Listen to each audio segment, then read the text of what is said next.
ఉద్యోగుల బదిలీల్లో హేతుబద్ధీకరణకు సంబంధించి జీవోపై స్పష్టమైన మార్గదర్శకాలు జారీ చేసి అమలు చేయాలని డిమాండ్ చేస్తూ సచివాలయ ఉద్యోగులు నిరసన చేపట్టారు. ఫస్ట్ ప్రమోషన్స్, నెక్స్ట్ ట్రాన్స్ఫర్స్ అంటూ వారు నినాదాలు చేశారు.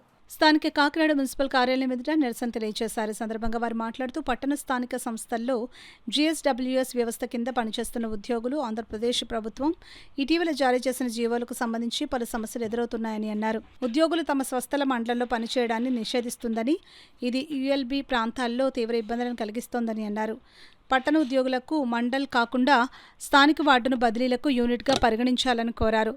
పూర్తి హేతుబద్ధీకరణతో మార్గదర్శకాలు జారీ చేసిన తర్వాత మాత్రమే బదిలీలను ప్రారంభించాలని అన్నారు. బదిలీలు ప్రారంభించే ముందు పెండింగ్లో ఉన్న DA బకాయిలు, నోషనల్ ఇంక్రిమెంట్లు మరియు ఇతర ఆర్థిక ప్రయోజనాలను విడుదల చేయాలని కోరారు. కార్యక్రమంలో పలువురు వార్డు సెక్రటరీలు, అడ్మినిస్ట్రేషన్ ఉద్యోగులు పాల్గొన్నారు. క్లారిటీ లేదు. రేషనలైజేషన్లో మిగిలిన ఎంప్లాయీస్ని ఎక్కడ పెడతారు, వాళ్ళు అసలు ఏం చేస్తారు, డిప్యుటేషన్స్ ఇస్తారా, ఓడీలు ఇస్తారా, వాళ్ళకి ప్రమోషన్లు ఇచ్చి పంపిస్తారనేది క్లారిటీ లేదు.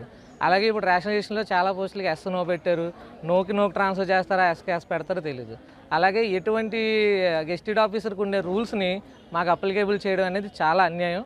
ఎందుకంటే గెస్టెడ్ ఆఫీస్ అనేవాళ్ళు వాళ్ళకి క్యాడర్ ఎక్కువ ఉంటుంది, సాలరీస్ ఎక్కువ ఉంటాయి, స్ట్రెంత్ ఎక్కువ ఉంటుంది. మరి మాకు 30,000 జీతానికి ఇప్పుడు ఎంతోమంది పిల్లలు, ఆడపిల్లలు పిల్లలతో ఉన్నారు, చిన్నపిల్లలతో ఉన్నారు, వీళ్ళందరూ ఆల్రెడీ స్కూల్లో అడ్మిషన్ తీసుకుంటున్నారు. ఇప్పుడు రేషనలైజేషన్ అండ్ ట్రాన్స్ఫర్స్ని కంబైన్డ్గా చేయమంటున్నారు. ఇప్పుడు ఇలా చేసి నేటివ్ మండలంలో ఉండడానికి అవకాశం లేదంటున్నారు. నేటివ్ మండలంలో ఇల్లులు ఉన్నాయని చెప్పి పాత గవర్నమెంట్లు ఏమన్నారు, మీ మండలాల్లోనే మీకు ఉద్యోగం పోస్టింగ్లు ఇస్తాం అని చెప్పి 15,000కి మమ్మల్ని తీసుకొచ్చి ఇప్పుడు 30,000 జీతానికి మమ్మల్ని వేరే ULBలకి, వేరే నేటివ్ మండలాలకి వెళ్ళి వర్క్ చేయమంటున్నారు. ఇది చాలా అన్యాయం. మాకు న్యాయం జరగాలి. న్యాయం జరిగే వరకు కూడా ఈ పోరాటం సాగుతుంది. ఈరోజు వచ్చిన వాళ్ళు కమిషనర్కి రిప్రజెంటేషన్ ఇవ్వడానికి వచ్చారు. మరి దీన్ని పరిగణనలో తీసుకొని ఇమీడియట్గా GO5ని రద్దు చేసి ఒక నిర్దిష్టమైన క్లియర్గా రేషనలైజేషను అండ్ ట్రాన్స్ఫర్లు క్లియర్గా కరెక్ట్గా మాకు నేటివ్ మండలంలో అవకాశం ఇవ్వాలి.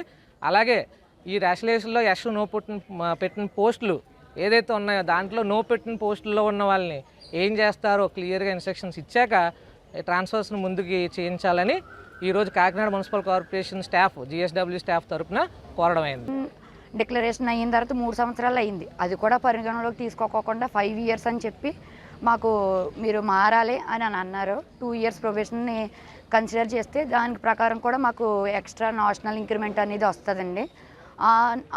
అది కూడా పరిగణనలో తీసుకుని మాకు ఫైనాన్షియల్గా కూడా చాలా నష్టపోయాం నిజం చెప్పాలంటే. కానీ ఎప్పుడూ ప్రభుత్వానికి సపోర్టింగ్గానే ఎలాంటి పథకం పెట్టినా లేదంటే ఎలాంటి ప్రోగ్రామ్ వచ్చినా ఇనిషియేషన్ ఫస్ట్ GSWS నుంచే ఫస్ట్ వస్తుందండి. సో ఈ ప్రకారం మా ప్రాబ్లం మేము రేస్ చేసే టైం వచ్చిందని మాకు రావాల్సిన నేషనల్ ఇంక్రిమెంట్లు, ముఖ్యంగా నేటివ్ మండలం అనేది కొంచెం అది సవరించాలండి. ఎందుకంటే చాలామంది లేడీస్ ఇందులో మహిళా పోలీసుల కింద మెన్షన్ చేసిన వారికి చాలామంది కేటగిరీ ABCలో చాలామంది ఎక్సెస్ కింద చూపించారండి కాకినాడ మున్సిపల్ కార్పొరేషన్లో. వాళ్ళని ఎక్కడికి పంపిస్తారు లేదంటే వాళ్ళని ఎలా చేస్తారనేది క్లారిటీ లేదు సార్. ఏ డిపార్ట్మెంట్కి సంబంధించిన ప్రమోషన్ ఛానల్లో దానికి ఉండాలని మేము రిక్వెస్ట్ ఒకటి రేస్ చేసామండి. మాకు నేషనల్ ఇంక్రిమెంట్స్ ఒకటి, DAలు ఒకటి పెండింగ్ ఉన్నాయి. అలాగే 9 months మాది ప్రొబేషన్ డిక్లరేషన్ అయిన తర్వాత మాకు 9 months అని ఆ పీరియడ్కి రావాల్సిన ఏరియర్ అమౌంట్ కూడా మాకు బకాయిలు ఉండిపోయినాయండి. దాని గురించి కూడా విన్నతి పత్రం ఇవ్వడానికి వచ్చాం సార్. అందరూ కరెక్ట్గా అన్ని డిపార్ట్మెంట్లు కలిపి ముందుకు వెళ్ళాలని ఉద్దేశంతో మేము కమిషనర్ మేడంకి రిప్రజెంటేషన్ లెటర్ ఇవ్వడానికి వచ్చాము.